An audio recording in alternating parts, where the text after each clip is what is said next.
Hi guys, it's Baz Yusuf here, and I'm recording this video. I guess I was inspired by an event that's happened today.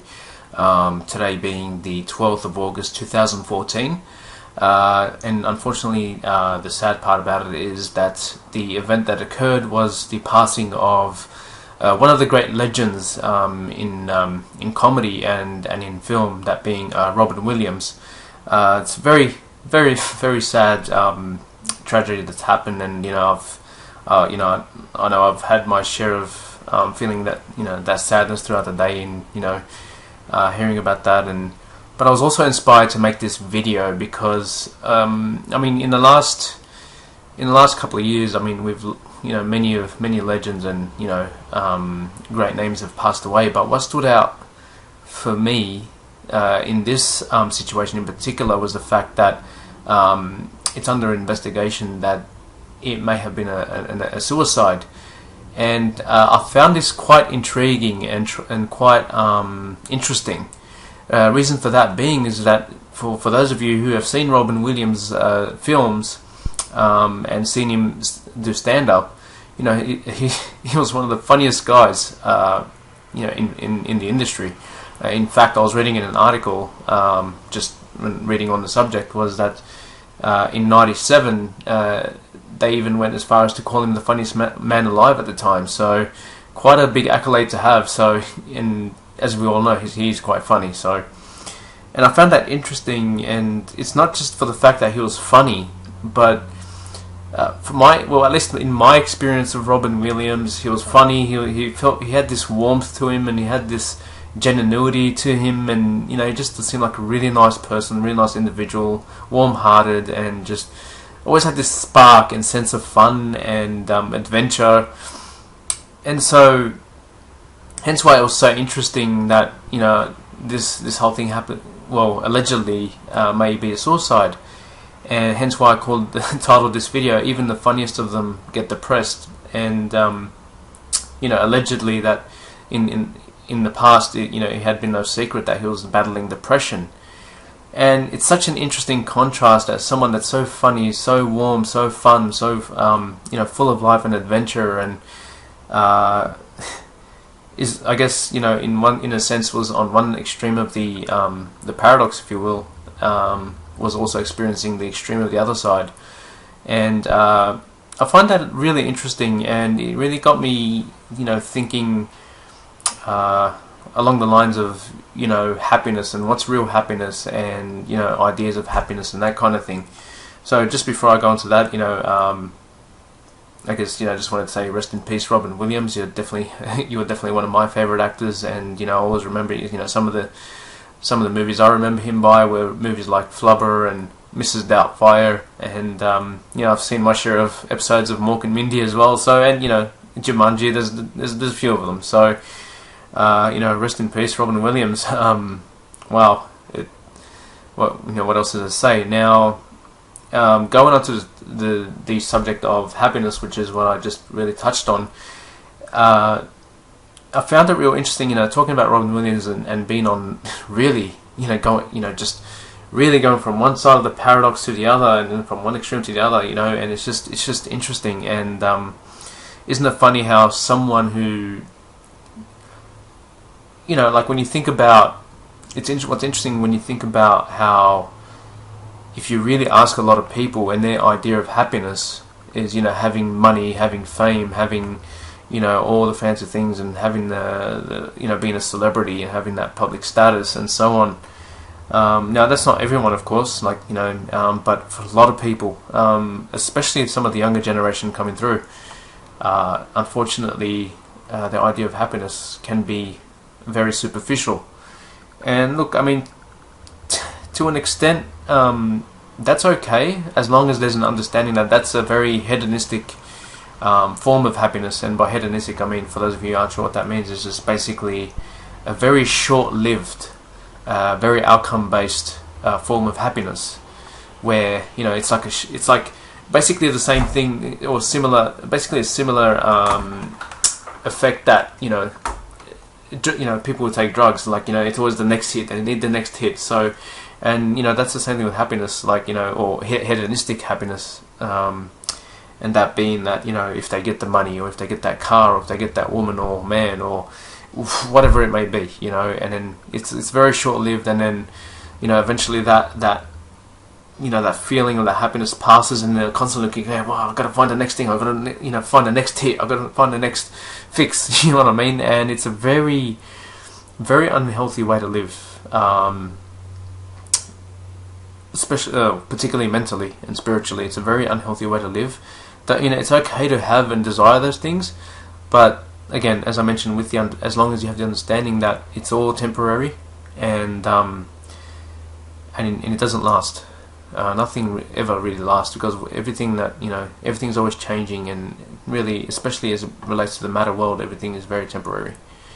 So going back to the whole Robin Williams thing, it's just like, it's interesting how one of the real sad things actually that I also was reflecting on, the fact that you know, in my years that I've spent, the last 4 years of personal development, one of the great things I've learnt about being in sadness, or being in a sad state and experiencing it, is that it's actually a very good state to appreciate, because when you're in that state of sadness, I mean, look, it's, no one wants to be in sadness. I mean, I know I'd prefer not to be, but I can also appreciate that when you're in sadness, you can there's some really gold nuggets.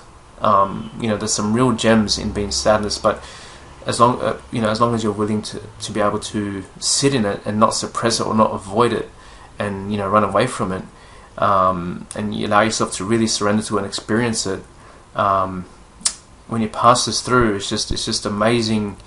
Some of the amazing things that you learn, some of the pearls of wisdom that you get from that experience. I mean, perfect example, think of any terrible experience you've had in your life, and, you know, in hindsight, when you look back on that, and look back on experience, you know, and if you really strip it down and strip away all the, you know, the negative and the sadness, and if you really boil it down and see, wow, like, if that didn't happen, you know, I'm sure that, you know, if you really look into it deep enough, that there was a good reason for that to happen in your life. And that's part of what I, you know, sometimes that's part of actually what I do is my, you know, as my job as a coach or a facilitator, is to help people, you know, or part of what I do is, you know, to help people uncover that, but help them uncover that for themselves, and not my idea of what it is, which is very important. So, you know, take note of that as well. So, without expanding too much on that, so one thing that I would, I guess, plant a seed, really, or, you know, some food for thought is, you know, when you think about happiness, you know, what's your idea of happiness? And, you know, or even when you think of happiness, and the first things that come to mind, you know, one of the great things to do is to ask yourself, to check in with yourself and ask yourself, is this my idea of happiness, or is this something that I've subscribed to from someone else, their idea of happiness, and I thought, yeah, that'd be good, but, you know, when you really look inside, is that really what will make you happy? You know, it's something really worth considering looking at, because everybody's idea of happiness is different. And when I say happiness, I mean like what truly, really deeply makes you happy from inside. And, you know, some of us won't admit it to people, because, you know, you might feel like you get embarrassed, or it's not good enough, or, you know, you might not fit in to a certain group, or, you know, you're just too caught up in your logical mind thinking, yeah, that'll make me happy, but really, and that's okay, cool, you know, that's cool, but, you know, I was watching a video, and one interesting phrase that came up was betraying yourself. And just ask yourself, you know, when you think of that idea of happiness, is it betraying what your real idea of happiness is for you, or is it real? One of the reasons actually why I wanted to make this video as well is that, that I'm sure there's many of you out there who have been going through depression, and one thing that I really wanted to stress in this video is to really put it out there. Look, guys, I mean, if you're really experiencing depression, then speak to somebody about it. Speak to somebody. It doesn't have to be someone in your immediate environment. You know, speak, like, you can contact me, email me, or you can or maybe another coach, or even call someone like Lifeline, for example. Just do something. You don't have to go through this alone either, and especially when you're in that deep state of depression and you're so immersed in it yourself, sometimes it's hard to be able to help yourself. But sometimes that one action can really make a big difference moving forward. And let's face it, it's not the best place to be when you feel depressed, right? And so do something about it. Call somebody. And also, what I want to really share in this video is just some 3 quick tips that you can do if you are going through some depression that can help you. Now, one thing I want to stress about these 3 steps is they may seem simple enough, but I really want you to think about the steps and really, each step may take 5 minutes or less, or it may take a day. You might take 3 days or a week to just do these 3 steps, depending on how severe your state of depression is. But it's important that you really take the time it needs to do just these 3 steps, just to help you at least come out of it to some level, and to be able to at least help yourself. But on top of that, I'd highly encourage that you speak to somebody. Just help yourself. You're precious, okay, and you don't have to go through this alone, whatever it is.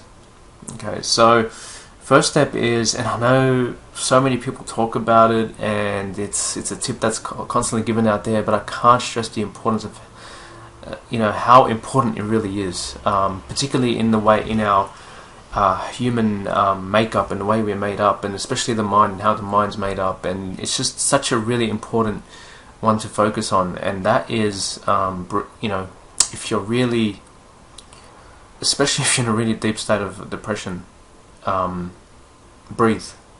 And don't just breathe, especially if you're in that deep of a state, actually take about a minute or 2 or 5 or even 10 minutes of just consciously being breathing. So don't try to relax your breath, or don't try to do anything with it. Just focus on consciously breathing. So breathing in through your nose, out through your mouth, but just bringing your awareness to consciously, so you can consciously know you're breathing. To let your system know, to let your mind know that first of all, you're alive, and whatever it is, you're surviving. You're alive. You're surviving, because at our deepest core, and in our human, it's in our innate nature to want to know that whatever it is, it's survivable, and you're going to survive, you're going to be alive, because we have our flight or flight system, you know what I mean? So it's so important to just breathe through it. And even if you have to consciously breathe and focus on your breath for 10 minutes, and when I say focus on your breath, I don't want you to do the whole relaxation thing. Just literally just focus on breathing, the fact that you are actually breathing, and actually consciously breathe. Now, this step, again, when I mentioned with the steps, this may be just something you just want to do today, and then focus on that today, and then do the next one tomorrow, or you work it out how it's going to work for you. But as long as you make it work for you and you actually do it. The second step is, of course, once you've gone through this breathing exercise, and once you've kind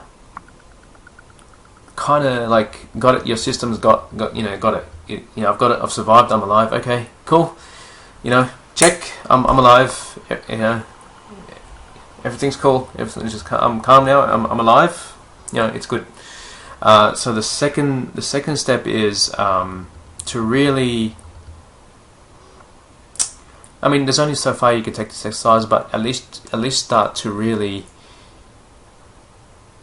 track back in your mind, or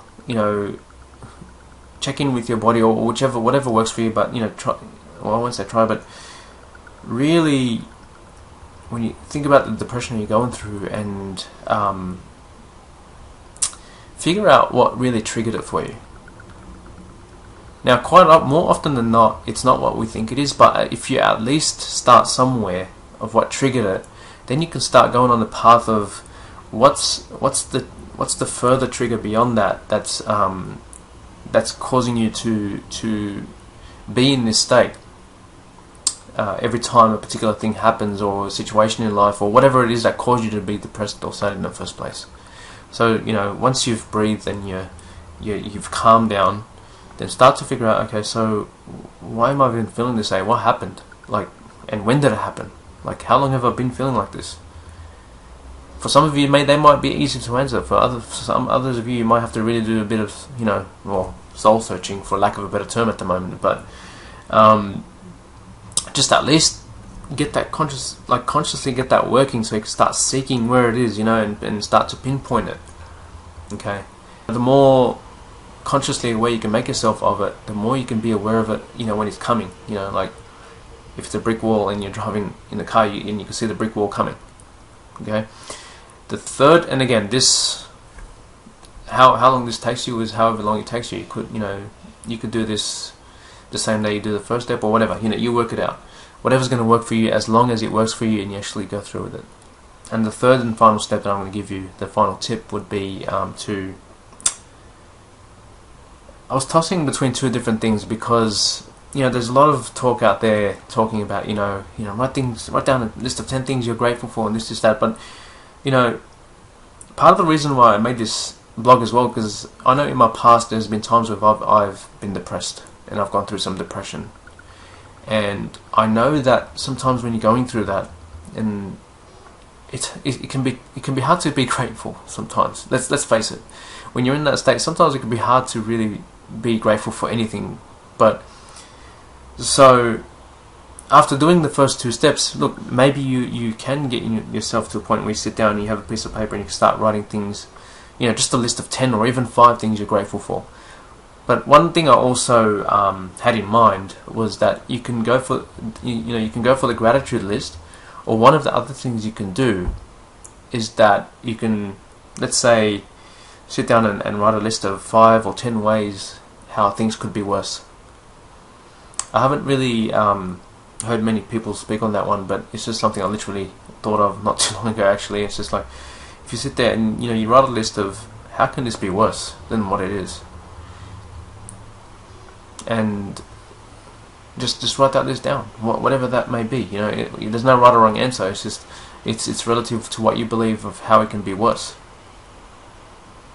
And you never know. Like, you could write the list down and you think, what, maybe what I'm going through is not so bad. I mean, if using a personal example, sure, I'm legally blind, and I'll be honest, I'm a human being too, and there's times it sucks, guys. There are times where I feel like it sucks being legally blind, and you can't see properly, and every now and then you're in a situation, obviously I'm more prone to being more vulnerable situations than the average person, just for the fact that I can see less than most people. But in saying that, one of the many reasons why I've been able to sort of develop to the level I have now is that, part of it has been that to see how it can be worse, and I've actually been around people who, or at least in my mind, are worse off than me. Like in some of these examples of people who have less vision than me, or are completely blind, or in a wheelchair, or whatever, or are deaf, or whatever, and being exposed to those people. And I think to myself, man, this is actually not that bad compared to, I couldn't imagine myself, for example, in a wheelchair. imagine that. And, I'm sure somebody who's empowered, who's in a wheelchair, who has the same mentality as I do, would probably think the same things about themselves. Like, one of my biggest supporters, she's in a wheelchair, and she's like my #1 fan, and she's so inspired by me, and I look at her and think, like in my mind, right, again, it's just like, you're in a wheelchair, like at least I can still walk and do stuff, but you're in a wheelchair, like, you inspire me. And then she's like, no, but you can't see well. So you get the idea. So everything's relative to the individual's way of processing the world, yeah. So hence why it's so important. Don't make those decisions up for others in your mind. Like, that's why I say, when you write these lists down, there's no right or wrong answer. It's relative to how you process the world. What's right to you? What feels right to you? What resonates with you? And write that down. Anyway, guys, I hope that's helped. And look, one point I really want to drive home is that if you are going through depression, as well as those steps, just pick up the phone, guys, or speak to somebody. If you want to, if it's me you want to talk to, or you want to send me an email or something, you can always email me at baz@bazyusuf.com, and I'll leave the link with the video in the description or somewhere around, depending on where you're seeing it. And if it's not me, guys, just speak to a family member. Or if it's not a family member you want to speak to a friend, or speak to another coach, or speak to a psychologist, or call Lifeline. You know, it's there. You've got resources there. Call them. You know, you don't have to go through this, and there's always a way out. And it is possible. It is more than possible that what you're going through has some real hidden pearls of wisdom. And not only that, but what you're going through, and when you can come out of that, you can really, not only can you come out of that and feeling fantastic, but you can share the experience and help others with it too. Just like, for example, with my vision impairment, you know, like, and part of the reason I'm an inspirational speaker is so I can share that with people, to empower them, to help them in their life. And you can do the same. I mean, how many people, I mean, there's yourself, but, or maybe it's somebody you know, guys, if you're watching this and there's somebody you know. You know, how many people out there are going through depression or real severe sadness? You know, there's many people out there, and doesn't, you know, Robin Williams' example, and as well as other celebrities as well, is, you know, it doesn't matter if you're a celebrity or someone famous, or if you're just the person next door, or somebody in the street or in the community. It doesn't matter. You know, you're still a human being. Robin Williams was still a human being, regardless of all the money and the status and everything else that he had done. He was still a human being, and it was a real human experience. His example of, you know, if it was suicide, if it was in fact suicide that happened, you know, it doesn't have to come to that, guys. Yes, misery is a part of life, but the important, you know, when you can balance that out and be able to appreciate that, then that's when you can really experience, you know, really start to figure out what's your real happiness, and be in the middle, be balanced, and be able to experience life very differently, and all the while helping others as well. So hope this has helped, guys, and again, rest in peace, Robin Williams. And you know, if again any questions, whatever, just send me an email, or if, depending on where you watch this, if you can comment, you can leave a comment or private message me, whatever the case may be. Until then, guys, be well, be safe, be blessed, and you know, hope you all experience real happiness, peace and harmony in your life. Till the next time, bye for now.